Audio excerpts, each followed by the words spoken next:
અરે સ્વામિનારાયણ અરે તારીખ આજે 18 એપ્રિલ 2025 અને રોજના અનુક્રમમાં આપણે આ શ્રી રામાનુજાચાર્યકૃત વ્યાસસૂત્રનું શ્રીભાષ્ય આપણે જોઈ રહ્યા છે. અત્યારે આપણે જગદગુરુ રામાનુજાચાર્યના સિદ્ધાંત અને જગદગુરુ શંકરાચાર્યના સિદ્ધાંત વચ્ચેનો જે તફાવત જે છે તે જોઈ રહ્યા છે. બરાબર.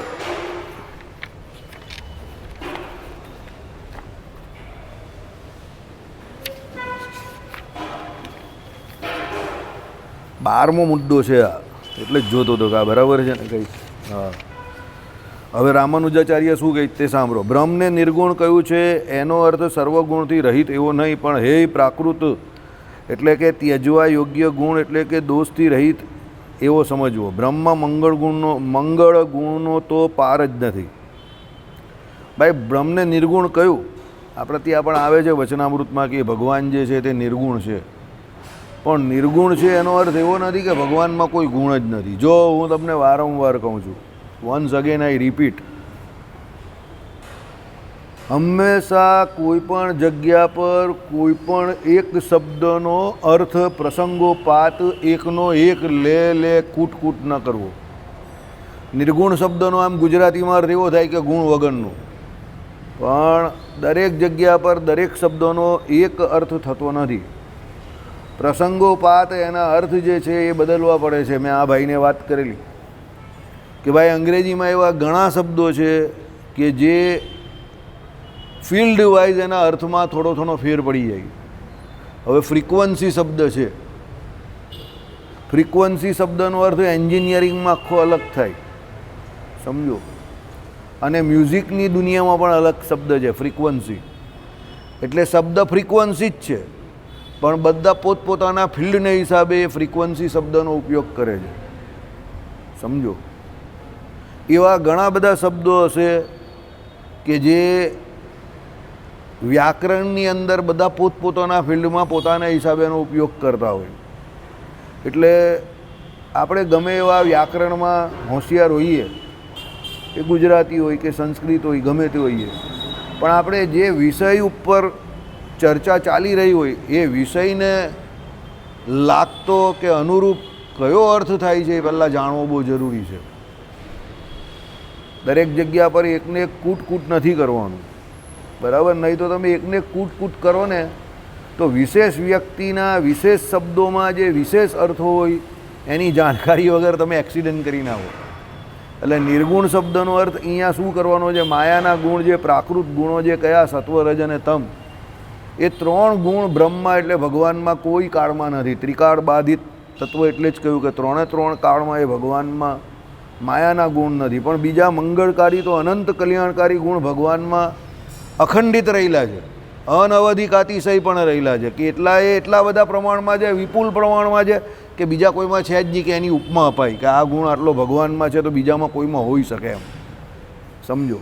એટલે એ પ્રમાણે રામાનુજ વેદાંત પણ ભગવાનને નિર્ગુણ કહે છે. એવું નથી કે નિર્ગુણ નહીં કહેતું, કે એકલા જગતગુરુ શંકરાચાર્ય જ કંઈ નિર્ગુણ નિરાકાર કહે છે એવું નથી.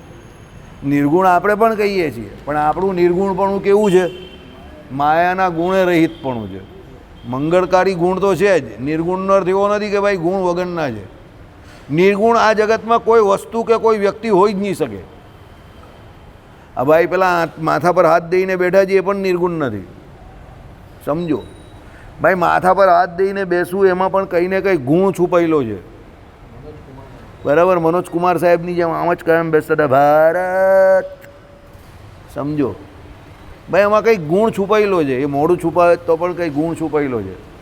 કોઈ વ્યક્તિ કંઈ પણ બોલે છે કે કંઈ પણ કરે છે કે બેઠેલો છે અને ખાલી થોડા એક્સપ્રેશન્સ આપે છે, એમાં પણ એના કંઈક ને કંઈક ગુણ છુપાયેલા છે. કોઈ જગ્યા પર એનું દુઃખ છે, કોઈ જગ્યા પર એનું હસવાનું છે, કોઈ જગ્યા પર એ બહુ ખુશ થઈ ગયો છે, કોઈ જગ્યા પર એ નિગ્લેક્ટ કરે છે, એ કંઈ કહેવા જ નહીં માંગતો. એને થયું કે આમાં પડવા જેવું નથી. વેપારી વ્યક્તિ એવું ઘણી જગ્યા પર કરે, પહેલાં જોઈ પછી એને લાગે આમાં પડવાથી આપણા હાથ દાજી જાય એવું છે, તો એ કહે કે જવા દે, પકડો મત, જાને દો, બરાબર?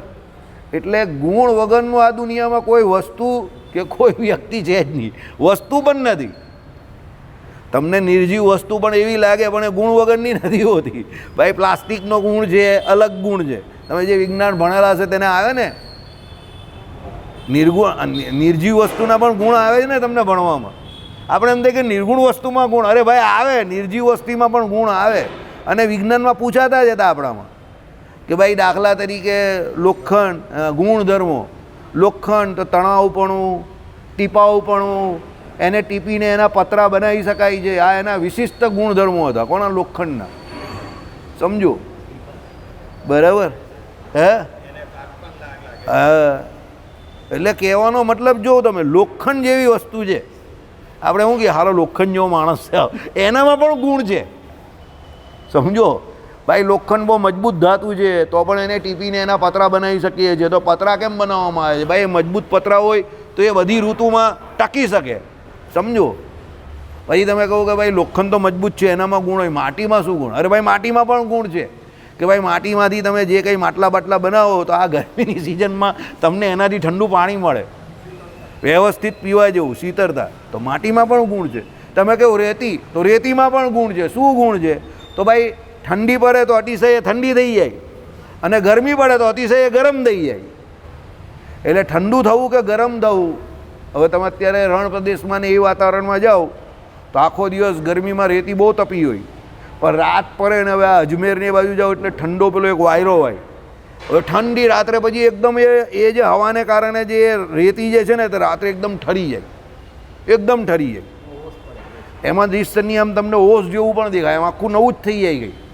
તમને લાગે નહીં કે દિવસમાં અહીંયા આટલી બધી ગરમી પડી હશે. બરાબર? હવે એ યાર કુદરતી છે. હવે એમાં કંઈ તમે પ્રશ્ન થોડો કરી શકવાના. દેટ ઇઝ નેચરલ કે રેતી છે બપોરે એકદમ ગરમ હતી ને રાત્રે એકદમ ઠંડી થઈ ગઈ. હવે એનું લક્ષણ છે, એના ગુણ છે. એટલે આમ તમે જોવા જાવ તો કોઈ પણ વ્યક્તિ કે કોઈ પણ વસ્તુ નિર્ગુણ એટલે ગુણ વગરની તો નથી ભાઈ. ભગવાને બનાવેલી બધી પ્રોડક્ટ છે એમાં કંઈક ને કંઈક ગુણ ભગવાને મૂકેલો છે.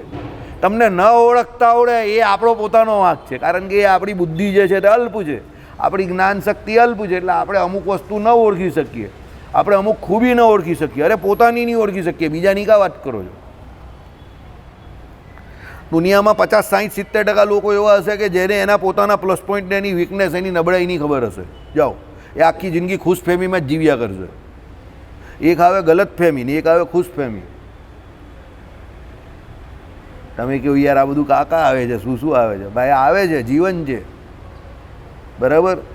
એટલે કહેવાનો મતલબ એવો છે, ગુણ વગરનું કંઈ છે જ નહીં આ દુનિયામાં. કારણ કે ભગવાને જ્યારથી આ બધું બનાવેલું છે, ઉત્પત્તિ કેમાંથી થઈ? આ જગતની મૂળ ઉત્પત્તિ કેમાંથી થઈ? બોલો અશોકભાઈ.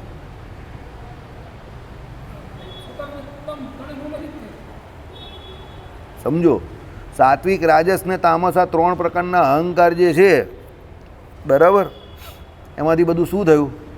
24 તત્વોને આ બધું જે કંઈ બન્યું ને, જે કંઈ મહતત્વ, પછી અહંકાર, ને અહંકારમાંથી આ બધું બનેલું છે ને. એમાં સાત્વિક, રાજસ ને તામસ. હવે સાત્વિક, રાજસ ને તામસ એમ 3 કેટેગરી જ પાડી દીધી જ પહેલેથી. સમજો, આઈડિયા આવી ગયો તમને?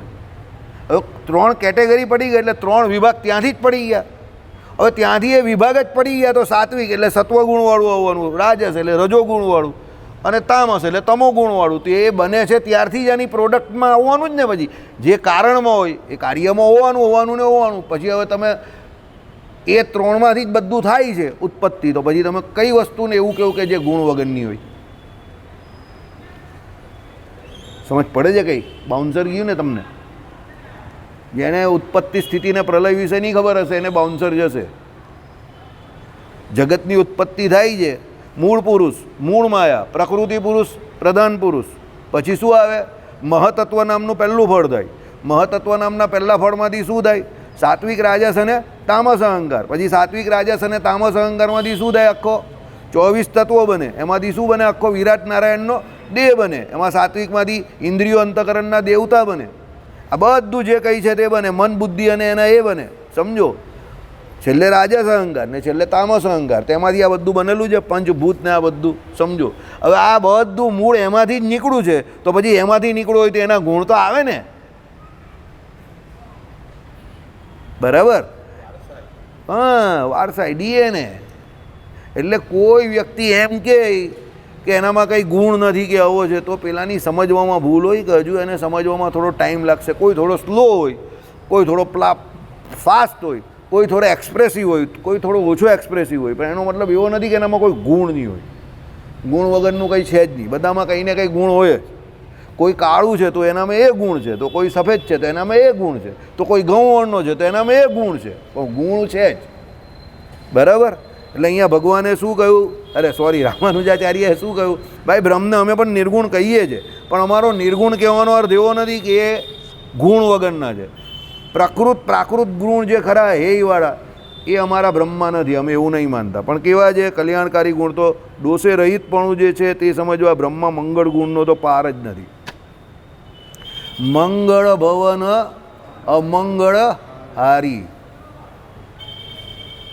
કાની ચોપાઈ છે? રામાયણની છે ને, સમજો તમે, રામચરિત માનસ કેવું જે કંઈ કેવું. બરાબર? તો મંગળ ભવન કોને કયા? બરાબર? પછી શું કહ્યું? અમંગળ. એટલે સમસ્ત તમારા જે અમંગળ હોય એને શું કરનારા છે? હરનારા છે. તો મંગળ ભવન એટલે સમસ્ત મંગળકારી ગુણ બધા એનામાં રહેલા જ છે, સમજો, ભગવાનમાં.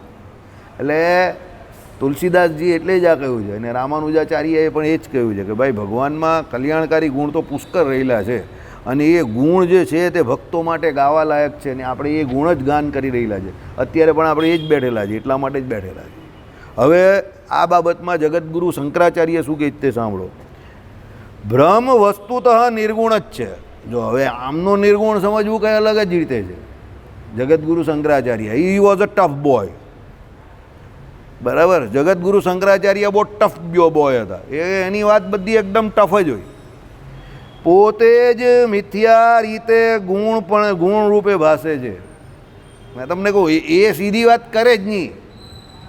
જગતગુરુ શંકરાચાર્યનું અદ્વૈત સમજવું એટલે તમારે મગજને આમ 4 બાજથી ખોલવું પડે. બધા સ્ક્રૂ બોલ્ટ ટાઈટ હોય ને બધા ખોલી નાખવાના.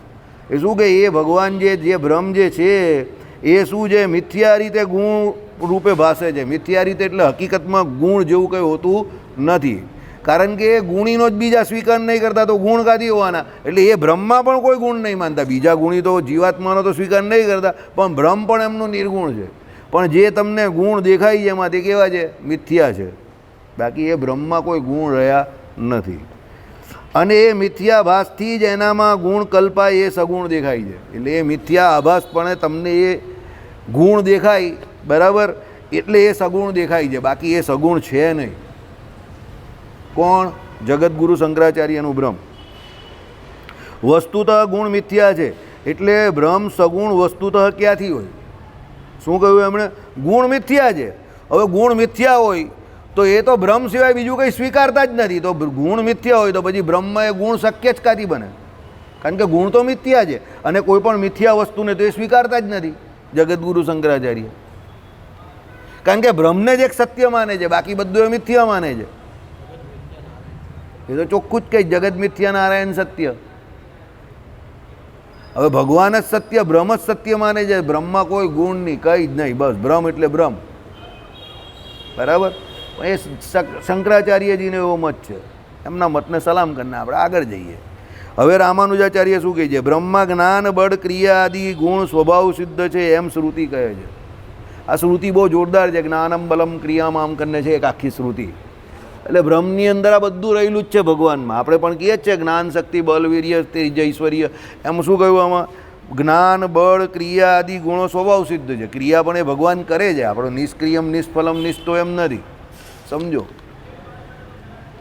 જગતગુરુ રામાનુજાચાર્યનું બ્રહ્મ ક્રિયા કરે છે, તો સૌથી મોટી ક્રિયા કઈ કરે છે?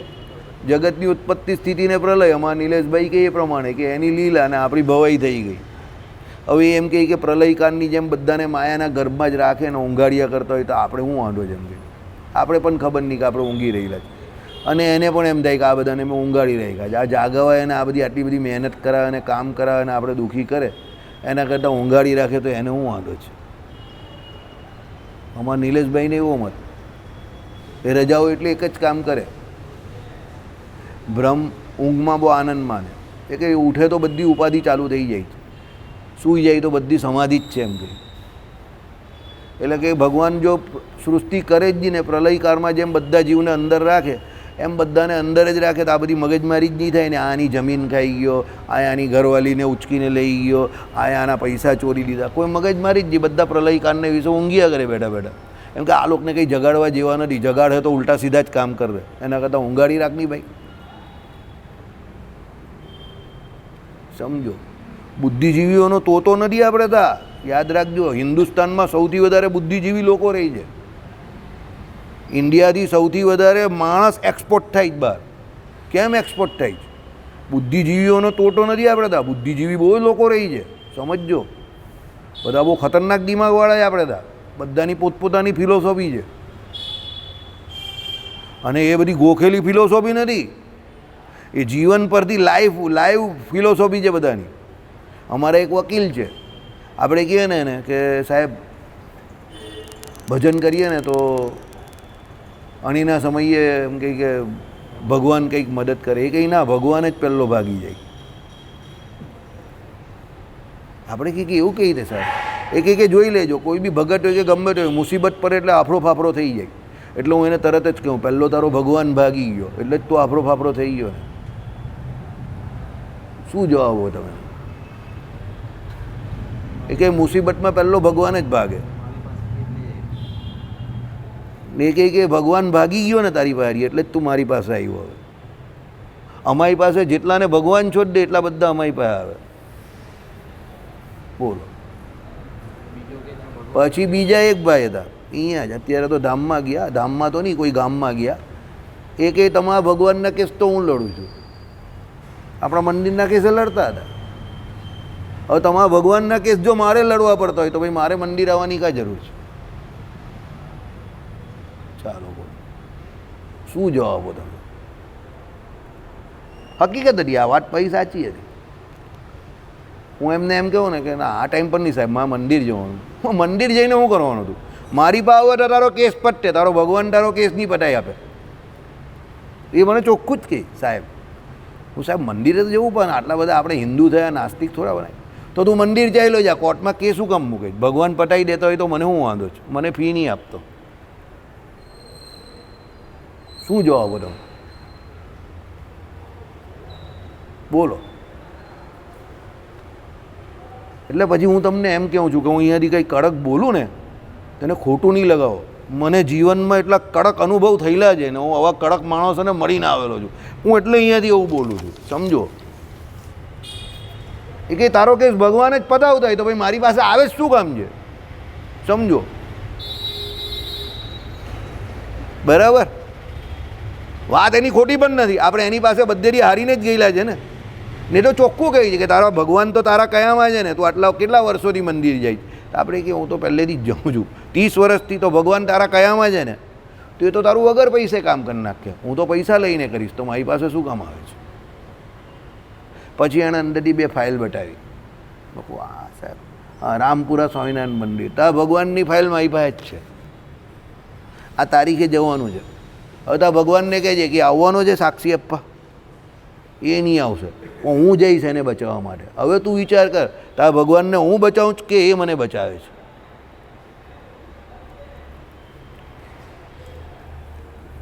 હું સાહેબ માફ કરી દેજો, મને અહીંયાથી જવા દો તમે. હવે તમે એમ કહું કે આવો વ્યક્તિ કોણ? તમને નામ પણ હું આપી શકું છું, આઈ ડોન્ટ માઇન્ડ. અહીંયા અમૃતભાઈ દલાલ કરીને વકીલ હતા, બહુ મોટા વકીલ હતા સિવિલ કોર્ટના. એમના છોકરા ભરતભાઈ હજુ હયાત છે, પબ્લિક પ્રોસિક્યુટર હતા. આ એમની વાત હતી. 86-87 વર્ષ સુધી, એટલે લગભગ 82-83 વર્ષ સુધી કોર્ટમાં પ્રેક્ટિસ કરી. એ જાય ને કોર્ટમાં તો જજ એમને સાહેબ કહેતા હતા. એને એટલું નોલેજ હતું. તમારો કેસ જોઈને આમ જોઈને જ કહી દે, ફાટ દઈને ચાલ. ને એમણે કોઈ દિવસ ફોલ્સ પ્રેક્ટિસ નહીં કરી. એમના પછીની પેઢીમાં શું આઈ ડોન્ટ નો, એમણે નહીં કરી. 2-5 હજારમાં જ કેસ લડતા હતા. આપણા મંદિરના કેસ બી 1-2 હતા એમની પાસે. સિવિલનું બહુ ભારે નોલેજ હતું એમને. પણ આટલા નજીક રહી મંદિરની આવે. બરાબર? સમજી ગયા? હવે સમજ્યા? એટલે હું તમને કહું છું, બધી વસ્તુ પોતપોતાના હિસાબે બરાબર છે. આપણે ભગવાનને માનીએ છીએ, ભગવાનને ભજીએ છીએ, એ ભાઈએ જે કંઈ તર્ક કર્યા તે તર્કા પ્રતિષ્ઠાનાત એટલે તર્ક અપ્રતિષ્ઠાનાત, તર્કથી ભગવાન મળતા નથી એ વાત પણ સાચી છે.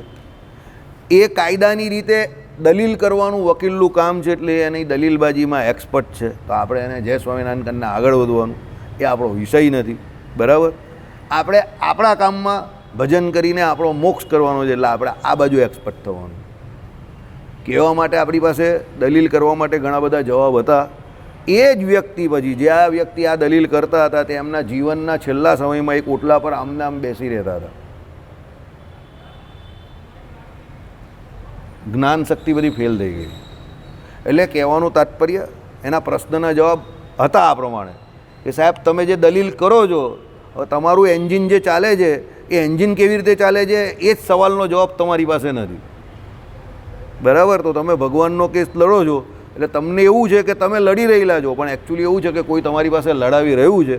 પણ હવે એ ભાઈ મારો એક કેસ લડતા હતા એટલે મારે એ ટાઈમ પર એમની જોડે એ બધી દલીલ કરવાનો કોઈ ફાયદો હતો નહીં. કારણ કે એ જ વ્યક્તિ છેલ્લા 5 વર્ષ મેં જોઈ લે અમારા ઘરની નજીક જ રહેતા હતા, તો આમ હિંચકા પર બહાર બેસી રહેતા હતા. આપણે કહીએ કે બેશુદ્ધ અવસ્થાની કરીબ એમ, જે 80-82 વર્ષ સુધી એકદમ એક્ટિવ હતા, કોર્ટમાં જતા હતા. લગભગ 77 કે 78 વર્ષે એમણે મારો એક કેસ લડેલા, સમજો, પર્સનલ. એટલે કહેવાનું તાત્પર્ય એવું છે, દુનિયામાં ઘણા બધા જીવો છે, આપણે વાત કરીએ એ પ્રમાણે બધાના પોતપોતાના કર્મો છે, અનુભવો છે. એ પ્રમાણે એ વ્યક્તિ કોઈ ફિલોસોફી રજૂ કરે એને બહુ દિલ પર લેવા જેવી બાબત નથી. આ તમે બધા હલી ગયા ને એની દલીલ સાંભળીને, બધા જ હલી ગયા ને અહીંયા. હા, એટલે આમાં શું છે, બધા ઘણા લોકો અમે પણ આવી રીતે હસવામાં પણ ભગવાન આગળ કંઈ બોલીએ તો અમુક પેલા ઢીલા પોચા માણસ હોય તો આવું નહીં બોલો, હે તમે અમને અવગુણ આવી જશે એમ કે. એટલે એ લોકોની થોડીક નિશ્ચયમાં કાચપ કે મેન્ટલ સ્ટ્રેન્થ થોડી ઓછી એમ. પણ હવે અમને અવાજ માણસ પહેલેથી મળ્યા હોય, અમે એ લોકોની જોડે રહ્યા હોય એટલે અમને બહુ અસર નહીં થાય એ બાબતની. ચાલ ભાઈ હશે, પણ એક વસ્તુ છે એ લોકોમાં પણ અમુક ગુણ લેવા જેવા. એ લોકોનું કામ બહુ ઓનેસ્ટીથી કરતા હતા, પ્રામાણિકતા હતી. 80-82 વર્ષ સુધી જે માણસે પ્રેક્ટિસ કરવી, ઓનેસ્ટીથી પ્રેક્ટિસ કરવી, સામેના પક્ષે ફૂટીને જવું. મારી પાસે 5,000 રૂપિયા ફી લીધેલી હમણાં 2003થી 6માં. એમાં પહેલાં તો 2 કે 3,000 લીધેલા, બાકીના 2,000 કેસ પૂરો થયો પછી હું આપવા ગયો તો મને કહે કે રિયલી તમારા પૈસા બાકી જ? મેં કહું હા સાહેબ બાકી છે. તે કંઈ મને નહીં યાદ. મેં કહું સાહેબ મને યાદ છે બાકી છે. તે કે તમે કેવું છો તો આપી જાઓ, બાકી મને એવું નહીં ખબર કે બાકી છે તમારા. અને મેં એમને એ બાકીના પૈસા પાછા આપ્યા કેસ પૂરો થયો ભાઈ. તો એમણે તો મારા ફુવાજીને જઈને કહ્યું કે યાર પેલો છોકરો તમારો બહુ ઓનેસ્ટ માણસ, મને યાદ નહીં હતું તો પણ એનો કેસ પૂરો થયો તો મને પૈસા અમેથી આપી ગયો. પછી એમાં ફુવાએ કહ્યું કે ના એ બાબતમાં એ લોકો તારીખમાં ને એમાં જરા વ્યવસ્થિત, બહુ વ્યવસ્થિત છે રણજીતભાઈના બધા છોકરા. એ કે મને સામેથી આપી ગયો પૈસા, મને યાદ જ નહીં હતું કે ફી જે નક્કી કરેલી એ તો આપવાની જ હોય ને. પછી કેસ ભલે પૂરો થઈ ગયો, 5,000 રૂપિયા ફી હોય એમાં એણે 3,000 લીધો હોય, 2,000 બાકી હોય તો મોડું શું કામ બગાડવું? સમજો, એટલી પ્રામાણિકતા આપણે પણ રાખવાની. એ વ્યક્તિ જ્યાં 78 વર્ષે દરેક તારીખે મારી કોર્ટમાં હાજર રહેતા હોય તો પછી આપણે એટલું તો કરી શકીએ છીએ ને. એટલે કહેવાનો મતલબ શું છે, આ બધી ઓલ ફિલોસોફી છે. અને બધા આચાર્યોએ ભગવાનને ભજવાની અને ભગવાન કેવા જે પોતપોતાની ફિલોસોફી રજૂ કરી છે. અને બહુ દિલ પર નહીં લેવાનું, આપણું જે છે તે સમજીને ચાલ્યા કરો. આપણે પછી એમ કે આવું માને કંઈ એ આવું કે, અરે ભાઈ એ એની ફિલોસોફી છે, એમાં તારે દિલ પર લેવાની કોઈ જરૂર નથી. એ વકીલની ફિલોસોફી હતી કે ભાઈ તકલીફ પડે એટલે પહેલો ભગવાન જ ભાગી જાય. એ આપણી ફિલોસોફી થોડી છે, સમજો. ભાઈ બીજા એક છે અમારે ઓળખીતા, અત્યારના વકીલ અમને ઓળખે છે. એ કંઈ કોઈને કારભાર કોઈ દિવસ સોંપવાનો નહીં. આપણે એ કેમ સાહેબ, એ કારમાં આવી જાય ને એનો બધો ભાર તમારી પર નાખી દે. પછી એ કારમાં ફરતો એટલે એનો ભાર લઈને તમે મારી પાસે આવો. હવે આપણે એને આખા શહેરમાં શોધશું, આ ભાર એની કાર ઉપર નાખશું એટલે એની કાર ગમે ત્યાં અટકશે તો એ બહાર નીકળશે. જોવો તમે બધા વ્યક્તિઓ જુઓ આ, બરાબર. એટલે કારભાર કોઈને કોઈ દિવસ સોંપવો નહીં તો એ કારમાં ફરતો થઈ જાય. બરાબર, ચાલો આ બધા અનુભવ છે, સમજી ગયા. એ ભાઈ પણ એવું જ કહે ભગવાન પહેલો ભાગી જાય. તમે કોર્ટમાં જાઓ, કોર્ટમાં તમે જાઓ ને એટલે જો ઢીલો બોચો માણસ હોય ને તો એ મંદિર આવવાના બંધ થવાના એના પૂરેપૂરા ચાન્સીસ. ત્યાં બધા એવા જ લોકો આવે, કોઈ દારૂના કેસમાં પકડાયો હોય, કોઈ ખૂનના કેસમાં પકડાયો હોય, પેલો વકીલ એને છોડાવે, લેવડ દેવડ ચાલતી હોય. તમે એમ થાય કે આ દુનિયામાં બધું આવું બધું ચાલે છે એટલે તમારું મગજ પણ બગડે. પોલીસ સ્ટેશનમાં જાઓ આ જ બધું હોય, બરાબર. બીજી એવી ઘણી બધી જગ્યા છે. એટલે ભગવાને કહ્યું ક્રિયા હંમેશા રૂઢી રાખો. એના માટે સંગ હંમેશા રૂઢો કરો. કેમ? સંગ બગડશે તો ક્રિયા બગડશે, અને ક્રિયા બગડશે તો તમારું મગજ બગડી જાય, અંતઃકરણ ભ્રષ્ટ થશે. તો અંતઃકરણ નિર્મળ નહીં રહેશે તો ભગવાનને વિશે સ્મૃતિ નહીં થશે. સમજો. હવે તમે કહો કે આવું બધું છે તો અહીંયા આ બધી ચર્ચા કરવાની કાં જરૂર છે? પણ ચર્ચા કરવાની જરૂર છે. ભગવાને શું કહ્યું છે ખબર? આવો ને આવો સત્સંગનો યોગ કાયમ રહેવો દુર્લભ છે. એટલે કાલે ઉઠીને દેશકાર ફળી જાય ને આવો સત્સંગનો યોગ ન હોય ત્યારે જો ભગવાનનો નિશ્ચય હોય તો એનું કલ્યાણ થઈ જાય. પણ જો જેને નિશ્ચય નહીં હોય તો એ પછી કુસંગના પ્રવાહમાં વહી જાય અને એનું કલ્યાણ બગડી જાય. એટલે હું તમને આટલી બધી ટફ વાત કરું છું ઘણી વખત. હા હા જિગ્નેશ એ અમારા મંડળમાં 1995થી 2000ની સાલમાં આવતો હતો. અત્યારે જ અમે બે હું ને ગોપાલભાઈ હીરા બજારથી નીકળતા હતા તે દેખાયો અમને.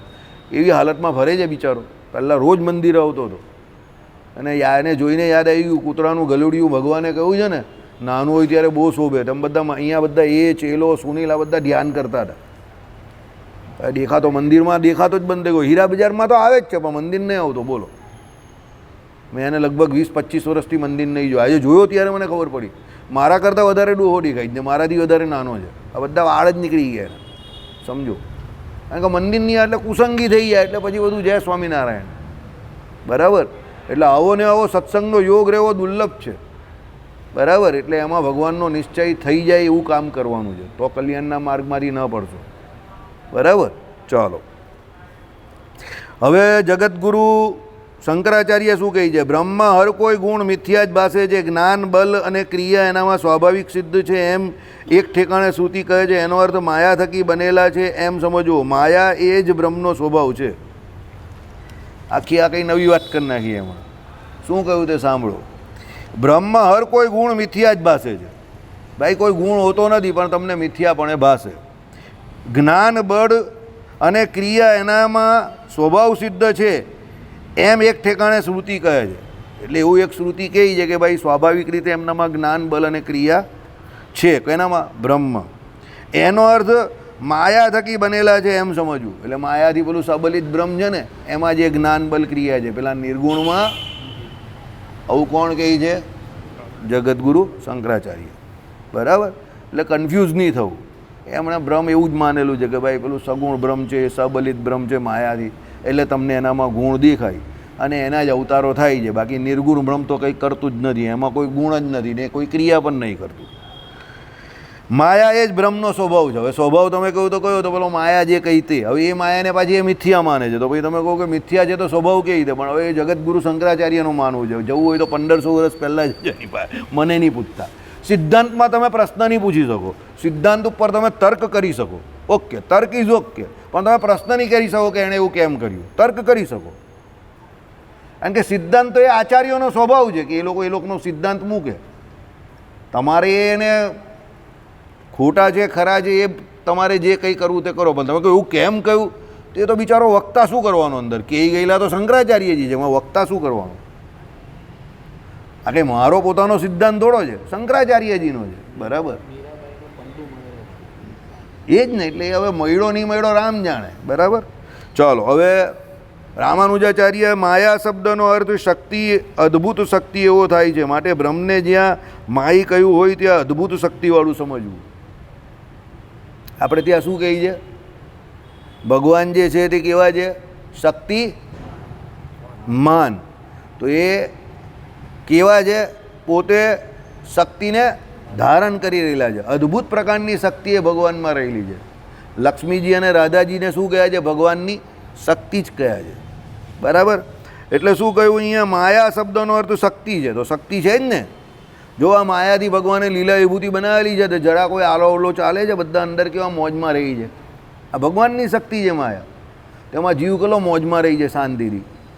બધાને જ ખબર છે એક દિવસ દુનિયા છોડવાની છે. બધાને જ ખબર છે મહેનત કરીએ કે નહીં કરીએ છેલ્લે મરવાનું જ છે. તો બધા મહેનત કરે છે. બરાબર. ખબર છે કે આ મકાનમાં આપણે રહેવાનું છે, કોઈ કાઢી નહીં મૂકવાનો. તો બી કાગળિયા માટે આપણે છેક કાંકા સુધી દોડીએ. ખાલી કાગળિયા માટે દોડીએ. બોલો. મકાનમાં તો રહેવાનું જ છે, પણ કાગળિયા માટે દોડીએ છે ને. શક્તિ છે ભગવાનની, બરાબર. એટલે પૈસા રૂપિયા શું છે? હા, શક્તિ છે ભગવાનની, સમજો. એટલે ભગવાને શું કહ્યું? જે દિવસથી આ દુનિયા બનાવેલી છે તે દિવસથી આ કર ચડાવી દીધી છે કે બધા એકની પાછળ એક દોડ્યા જ કરે, સમજો. અને જે બેઠેલો હોય હોશિયાર હોય એને લોકો બિચારા જોઈ જોઈને વિચાર કરે કે ગાંડો લાગે છે, કંઈ કરતો નથી, બરાબર. એને ગાંડો માને લોકો. દુનિયામાં કોઈને બહુ તમારી પર બળતરા કરાવવું હોય તો શું કહેવાનું? કોઈ પૂછે ભાઈ શું કરે? કંઈ નહીં. કંઈ નહીં એટલે પહેલાં ખુશ થઈ જાય કે આ નવરો હોય આમ તેમ, પછી છેલ્લે શાંતિથી કહો કંઈ કરવાની જરૂર જ નથી. એટલે પેલો કંઈ કેમ? બાપ દાદા બહુ છોડી ગયા છે. એટલે પેલો આખો ઉપરથી નીચે સુધી બળી જાય. તમારે ખાલી એના ચહેરો જ જોવાનો, પછી એટલે એમ બહુ છોડી ગયા. વપરાય નહીં એવું છે. મહિને ધારે 10-15 હજાર તો દાન કરી દઉં છું. પેલો તો પેલો એવો થઈ જાય.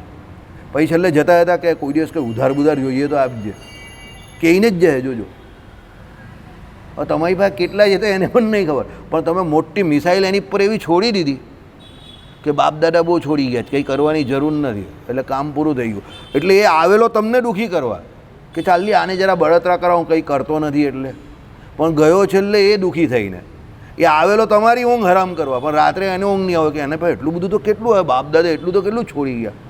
કાલાને કંઈ નહીં કરવું પડતું, બહુ શાંતિથી રહી જાય બેઉ ભાઈ, બહુ મોજ કરે છે. અમને પૂછે કોઈ કંઈ નહીં, કંઈ જરૂર જ નથી.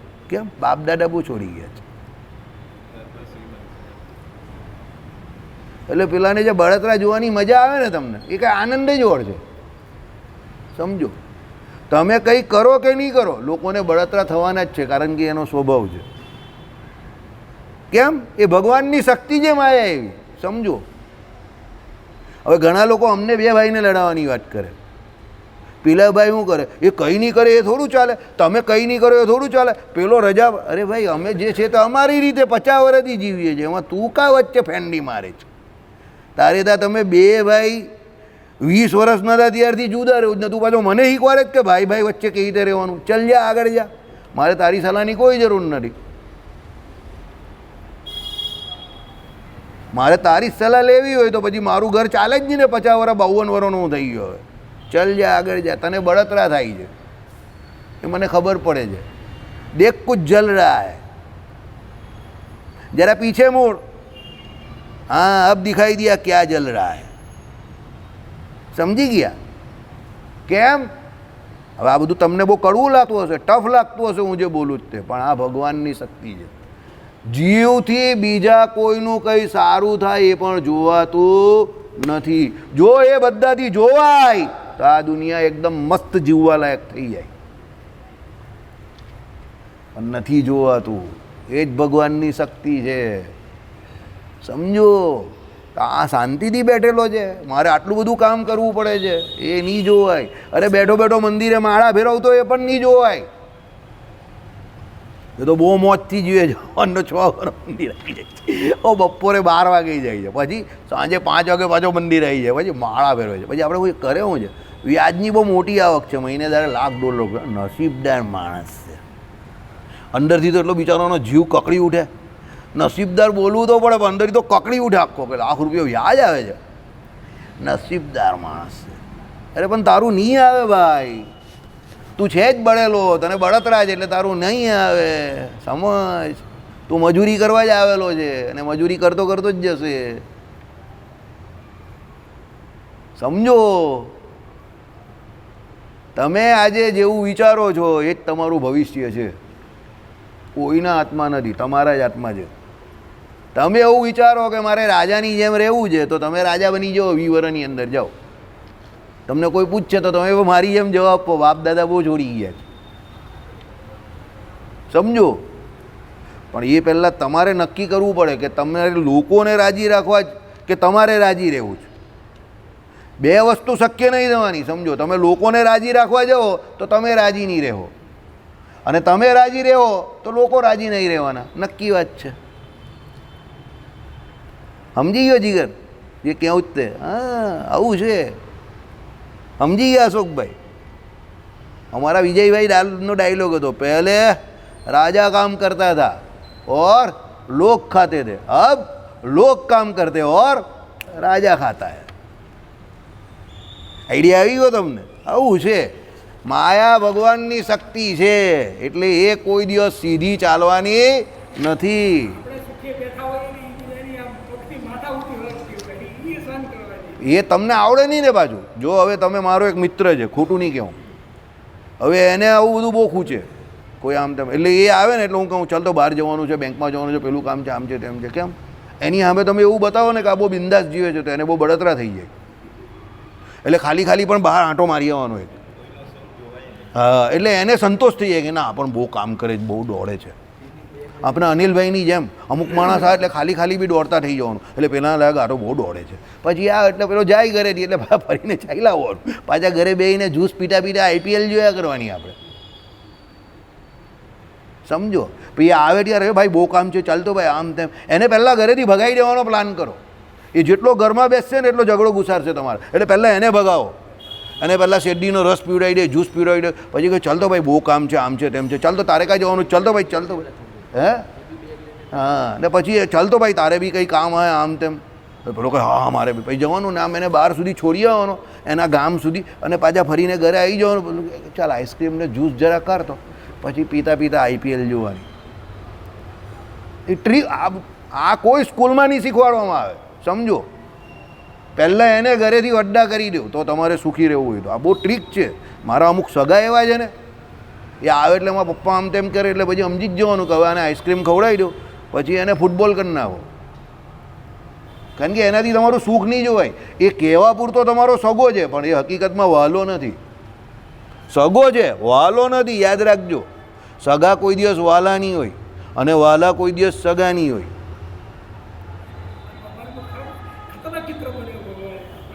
તમે જોજો, તમારો સગો કોઈ દિવસ વહાલો નહીં હશે. જાઓ 100માંથી 80 મોડા પર મીઠું બોલતા હશે, લાભ લેવા આવે, પણ વહાલો નહીં હશે. અને જે વહાલા હશે એ કોઈ તમારા સગા નહીં હશે, બ્લડ રિલેશન નહીં હશે. એટલે શું છે, મારા પપ્પાની એક જૂની કહેવત છે, ફળિયામાંથી જતા હોય ને તો હાથમાં પાર્લેનું બિસ્કિટનું પેકેટ લઈને જ જાય સવારે. કૂતરા બહુ ભસે, એટલે કૂતરા કરડે ને એટલે કરડવા, એટલે અંદરથી બિસ્કિટનું પેકેટમાંથી બિસ્કિટ કરે ને નાખતા જ જાય. કે કૂતરાને બિસ્કિટ નાખે ને એટલે ભોં ભોં પણ કરે, સલામી આપે આપણે ને, દૂરથી ખાતા ખાતા આગળ વધે. એમ આવા કૂતરા કોઈ આવ્યો હોય ને બાચકા ભરવા, એને બિસ્કિટ ખવડાવી દેવાની, તો આપણે સુખી રહીએ. સમજા? આ બધા લોજિક છે, દુનિયામાં સુખી રહેવાના. આ ભાઈ કહેતા હતા કે આ લોકોના ઘરમાં કોઈ કામ જ નહીં કરતું, એક બીજા ભાઈ વિશે. હવે સારી વાત છે ને, ઘરમાં કામ નહીં કરતું ને ઘર ચાલે, એ તો નસીબદાર માણસ કહેવાય. હવે એ ભાઈને એવું થયું કે આપણે કામ કરીએ એટલે બધા કરવા જોઈએ, જરૂરી નથી. સમજો? આપણે જે કંઈ કામ કરવું પડે છે એ આપણા દુર્ભાગ્ય છે. તમે સમજો? જેનું ભાગ્ય જોરદાર છે એને કામ કરવાની જરૂર જ નથી. બરાબર? એવા એક માણસ આપણી સભામાં પણ આવે છે જેણે આખી જિંદગી કામ કર્યું જ નથી કોઈ. બરાબર? પણ હું એનું નામ નહીં આપી શકું, પણ છે એ ભાગ્યશાળી, હકીકતમાં છે. બીજા પણ એક ભાઈ છે, મંદિરે આવે છે, અત્યારે સભામાં નહીં આવતા, અત્યારે ઇસ્તંબુલ ગયેલા છે. બરાબર? એટલે ભાગ્યના બળિયા બનવું હોય તો સુકૃત કરો, અને વૈતરા કરવા હોય તો પછી છે જ વૈતરા. આ બધી પંચાયત કર્યા કરો આની તેની, એટલે તમે દુઃખી થવાના જ છો. એ તો તમારા હાથમાં જ છે. બરાબર? એટલે વૈતરા કરવા હોય તો તમે વૈતરા કરો, તો વૈતરા કરતા રહેશો. હા, બરાબર. ચાલો હવે આગળ. જગતગુરુ શંકરાચાર્ય શું કહે છે માયા વિશે? માયા એટલે મિથ્યા દેખાવ. ભાઈ જગતગુરુ શંકરાચાર્યની માયા આખી અલગ છે. કેવી? જે દેખાય છે પણ નથી એ માયા છે, મિથ્યા દેખાય. એટલે જે નથી ને દેખાય એ મિથ્યા કઈ છે. સમજો? મૃગજળ, ઝાંઝવાના જળ જેવું. કેવી રીતે? સાંભળો. મિથ્યા સૃષ્ટિ, આખી સૃષ્ટિ કેવી છે? મિથ્યા છે. કેવી રીતે? બ્રહ્મ માઈ એટલે જાદુગરની માફક મિથ્યા સૃષ્ટિ ઊભી કરનાર. એટલે જાદુગર પેલું જાદુ કરે ને, જે હકીકતમાં વાસ્તવિકતા નહીં હોય, પણ પેલા લોકોને એ જાદુ દેખાય. પેલો કેલાલ નહીં દેખાડતો હતો કે બધાને ઘડિયાળમાં 8 વગાડી દે એકસાથે? કેલાલ એક દિવસ મોડા પહોંચેલા, એના પેલો જે કરે ને શો એની અંદર, એ કંઈક શોમાં મોડા પહોંચ્યા, તો પેલા બધા પબ્લિકે ધમાલ કરવા માંડી આમ તેમ. તો કેલાલ કહે ભાઈ ધમાલ કેમ કહો છો? કે તમે 1 કલાક મોડા છો. હોય એમ કહી કે હું મોડો છું જ નહીં. પેલા બધા કંઈ કેમ? હા, બધાની ઘડિયાળમાં એમણે 1 કલાક લેટ કરી નાખી એક સાથે, જેટલા બેઠેલા ને બધાની. બધા બેઠેલા નહીં. પેલા બધા કંઈ મોડા છો ધમાલ કરતા હતા. કેલાલ કહે કે હું ટાઈમ પર જ છું. તે કે જોઈ કે જોઈ લો તમારી ઘડિયાળમાં કેટલા વાગ્યા છે. 9 વાગ્યાનો શો હતો, 10 વાગી ગયેલા. પછી પેલા બધા જેવું ઘડિયાળમાં આવ્યું તો બધાની ઘડીમાં 9:05. તો હું 5 મિનિટ પહેલો આવેલો. બધા ટેન્શનમાં 9:05 થઈ ગઈ, હમણાં તો 10 વાગેલા હતા. કેલાલ કે આ મારી જાદુનો પહેલો સમય, મેં તમને જે જાદુ કરાવવાનું કહ્યું આ પહેલું મારું જાદુ થઈ ગયું. ટાઈમ સ્ટાર્ટ્સ નાઉ. તો પેલા લોકો વિચારમાં આવે તો જાદુ કરવા માંડ્યું. પહેલો આપણી પર જાદુ થઈ ગયો હતો. 9:05 થઈ ગઈ સીધી ઘડિયાળની અંદર, સમજો. એટલે એ મિથ્યા હતું. હકીકતમાં 9:05 નહીં થયેલી, હકીકતમાં 10 વાગી ગયેલા. પણ એને 9:05 કરી દીધી. એ પ્રમાણે આઈડિયા આવ્યો તમને. એમ જગતગુરુ શંકરાચાર્ય શું કહે છે કે આ સૃષ્ટિ જે ઊભી કરેલી છે કોણે? ભગવાને. એ હકીકતમાં સૃષ્ટિ નથી, પણ આપણે એ સૃષ્ટિ રૂપે ભાસે છે, દેખાય છે, મિથ્યા છે. બરાબર? મિથ્યા છે, હકીકત નથી. આ વાસ્તવિકતા નથી. સૃષ્ટિ જગત જે છે તે મિથ્યા છે. એમ મિથ્યા એટલે કેવું? જે નથી ને દેખાય એવું. એમ ત્યારે રામાનુજાચાર્ય શું કહે છે? જીવ, ઈશ્વર ને માયા, ત્રણે ત્રણ તત્વ કેવા છે? અનાદિ છે, સત્ય છે. સમજો? બરાબર? શંકરાચાર્ય એવું નહીં માનતા. શંકરાચાર્ય શું કહે છે કે આ માયા જે છે તે બધી મિથ્યા છે. ચલો, માયા શબ્દનો અર્થ અદ્ભુત શક્તિ થતો હોય તો પણ જો એ અદ્ભુત શક્તિ વસ્તુતઃ બ્રહ્મા નથી એમ સિદ્ધ થયું, એટલે એ અદ્ભુત શક્તિ એટલે મિથ્યા સૃષ્ટિની શક્તિ જ એમ ફલિત થયું. એટલે એ શું કહે છે? હવે જો શક્તિ પણ એ જો બ્રહ્મા સ્વીકારી લે તો બ્રહ્મ કરતાં બીજું કંઈક એણે બ્રહ્મા સ્વીકાર્યું ને. એટલે એ કહે કે ભાઈ માયા નામની કોઈ અદ્ભુત શક્તિ બ્રહ્મા તો નથી. તો એ શક્તિ કેની છે? કે ભાઈ અદ્ભુત શક્તિ જે છે તે મિથ્યા સૃષ્ટિની શક્તિ એ જ ફલિત થયું. એટલે મિથ્યા જે સૃષ્ટિ જે છે એની એ શક્તિ જેવું દેખાય છે. બાકી હકીકતમાં એ શક્તિ કોઈ બ્રહ્મની નથી. એટલે ભગવાનની કોઈ શક્તિ નથી. કેમ? જો ભગવાનની શક્તિ હોય તો ભગવાન શક્તિમાન થયા. તો શક્તિમાન એ ભગવાનમાં થયેલો શું થઈ ગયો? ગુણ થઈ ગયો. એ તો એ સ્વીકારતા જ નથી. તમે વિચાર કરો કે આલા જગતગુરુ શંકરાચાર્યને જબરું હતું મગજ. બરાબર? પણ એ એવી રીતે જ હતું.